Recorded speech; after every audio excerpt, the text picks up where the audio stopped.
What ends up happening when somebody ghosts us, when somebody doesn't call us, we start to think about, well, what should I do? And then we say things like, well, I don't want to be a pest, and this is the last time I'm going to reach out to you. What I would do without overdoing it is I would stay in a time loop of like, what's the last thing you needed to do? If it was schedule a demo, I'm going to call, and it was for, I don't know, Natalie, right? Hey, Natalie, Matt Easton at Easton University, calling to see if it makes sense to schedule that meeting with the board of directors. I'm on my mobile, 720-660-3202. Now I'm going to just give Natalie that exact same message. Now here's an Easton University key here that nobody talks about that I'm going to give you right now, okay?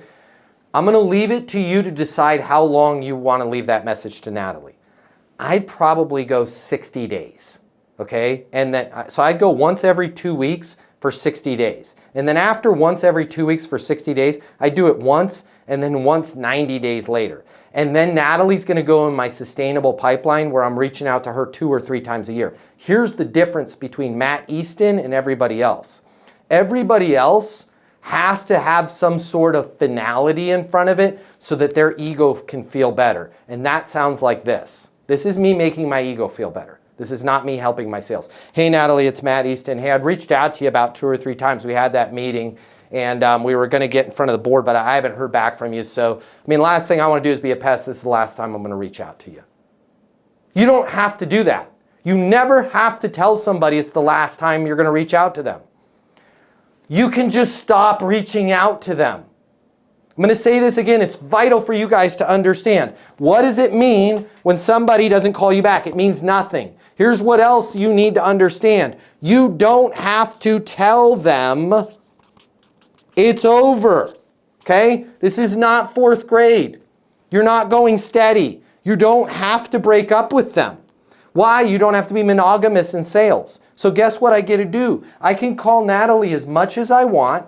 I'm never going to be a pest. I'm never going to be emotional. I'm going to sound like a pilot requesting permission to land. Hey, Natalie, calling to see if it makes sense to get your team access to the sales coaching so we can take top line sales from 4.7 million to 7.8.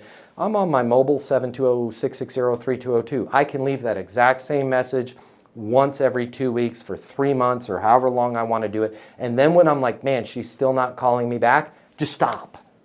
Because if I just stop and I don't say, hey, Natalie, this is the last time I'm going to call you, a year from now, hey, Natalie, Matt Easton over here at Easton University.